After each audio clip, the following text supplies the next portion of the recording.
தலைமைச் செயலாளர் கூட மாவட்ட ஆட்சியர் அனைவருக்கும் வணக்கம் தெரிவித்துள்ளேன். இந்திய குடிமகனாகிய சமூக ஆர்வலர் கார்த்திகேயன் ஆகிய முதலில் ஒரு கோரிக்கை என்னவென்றால், செங்கல்பட்டு மாவட்டம் தாம்பரம் மாநகரம் புதுப்பேட்டையில் அமைந்துள்ள அருள்மிகு ஸ்ரீ முத்துமாரி திருக்கோவிலில் கடந்த 6 மாத காலமாக கும்பாபிஷேக திருப்பணி நடந்து வருகிறது. இந்த திருப்பணி குறித்த விவரங்களை, திருப்பணி திட்ட மதிப்பீடு விவரங்களை, திருப்பணி குறித்த டெண்டர் மற்றும்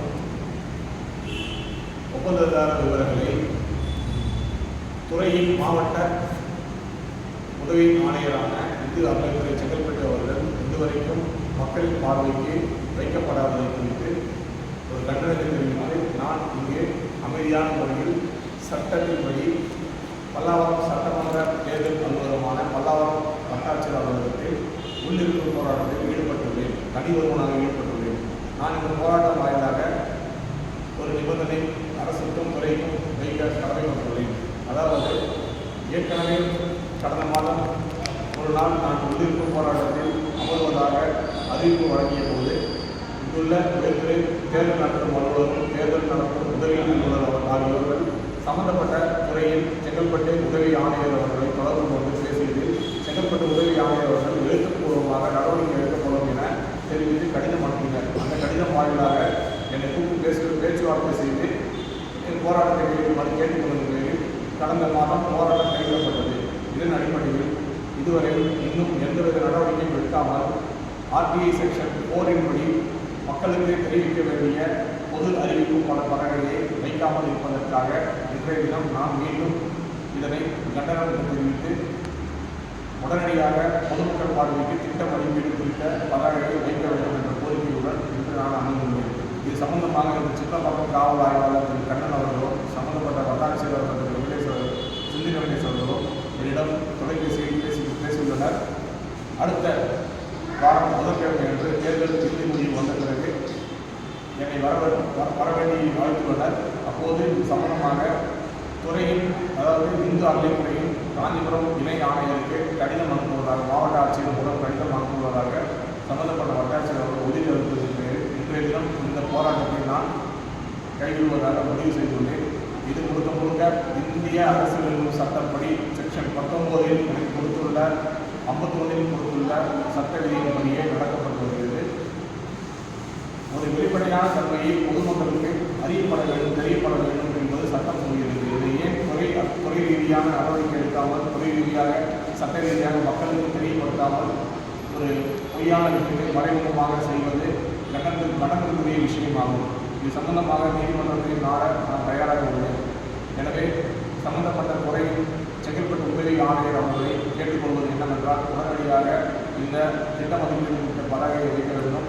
பில் இல்லாமல் கரெக்ஷன் செய்யும் அந்த அச்சங்கள் மீது உடனடியாக துறை ரீதியாக நடவடிக்கை எடுக்க வேண்டும், சட்ட நடவடிக்கை எடுக்க வேண்டும். மேலும் இது குறித்து பல புகார் மனுக்களும் RTI மனுக்களும் நான் தகவலாக கேட்டு வழங்கியுள்ளேன். இதுவரைக்கும் எந்த ஒரு தகவலும் கொடுக்கப்படவில்லை. நீங்கள் வெளிப்படையாக நல்ல முறையில் நிர்வாகம் செய்கிறீர்கள் என்றால் ஏன் எனக்கு தகவல் வழங்க மறுக்கிறீர்கள் என்பதற்கான விவரத்தை தாங்கள் எனக்கு தெரிவிக்க வேண்டிய கடமைப்பட்டுள்ளீர்கள். தாங்கள் மீண்டும் ஒரு முறை நான் கேட்டுக்கொள்வது என்னவென்றால், ஓய்வு பெற்ற அர்ச்சகர் திரு சுந்தர் அவர்கள் மேலும் நிர்வாகத்தில் தலையிட்டுக் கொண்டு அவர் கோவில் திருப்பணியில் உள்ள அர்ச்சகர் பணியை செய்யாமல் அதுவும் செய்யப்படவில்லை. 64 வயசான ஒரு முதியவர் அவரே சொல்கிறார்கள், நான் போல நான் கோவில் நிர்வாகத்திலிருந்து வெளியே வந்திருக்கேன், நான் பணி நிறைவேற்ற அர்ச்சகர், பணி நிறைவேற்ற அர்ச்சகர் கோவில் நிர்வாகம் என்ன வேலை விசாரணை போனால் விசாரணை 1 to 1 அவர் என்னையும் அர்ச்சகர் கொண்டவர் என்னை மனுதாரர் என்னையும் எதிர் மனுதாரரை வைத்துக் கொண்டு ஒரு விசாரணை நடத்தாமல் எதிர் மனுதார தரப்பில் வந்திருக்கக்கூடிய 20 நபர்களை வைத்துக் கொண்டு என்னை விசாரிப்பது ஒரு இயற்கை நீதிக்கு அநியாயமாக கருதப்படுகிறது.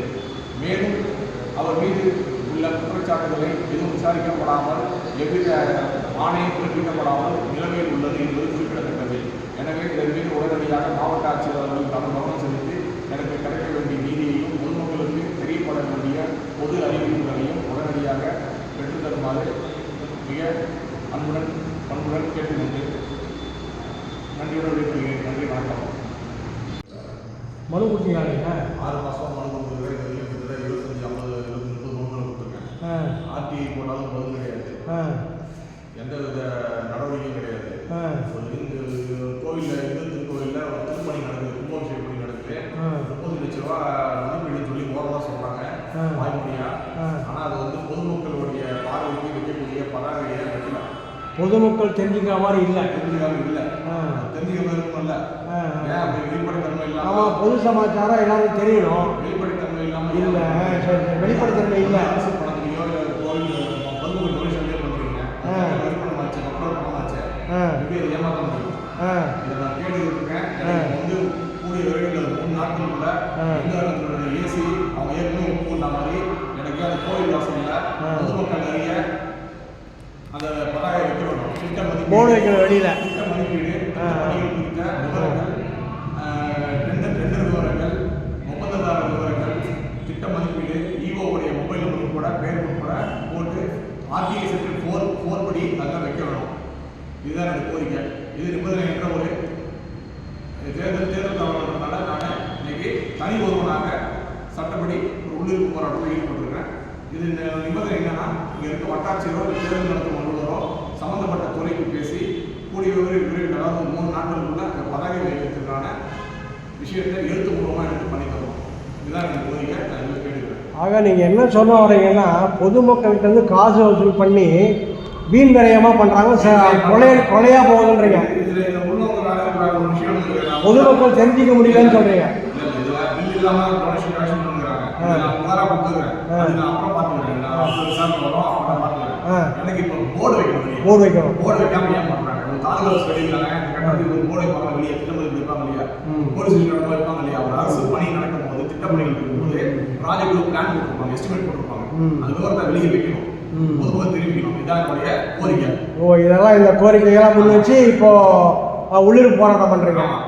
சரி சரி சரி. 3 நாட்களுக்குள்ள எனக்கு வச்சு தரல அப்படின்னா அடுத்தபடி நான் வந்து தலைமைச் செயலகத்துக்கு இந்த வரக்கூடிய சட்டசபை நடக்கிற அன்னைக்கு முதல்ல நான் மட்டும் இதே போல வச்சு பார்க்கணும். சரி சரி சரி. சட்டப்படி செய்வோம் எல்லாமே. உங்களுடைய போராட்டம் வெற்றி அடையட்டும்.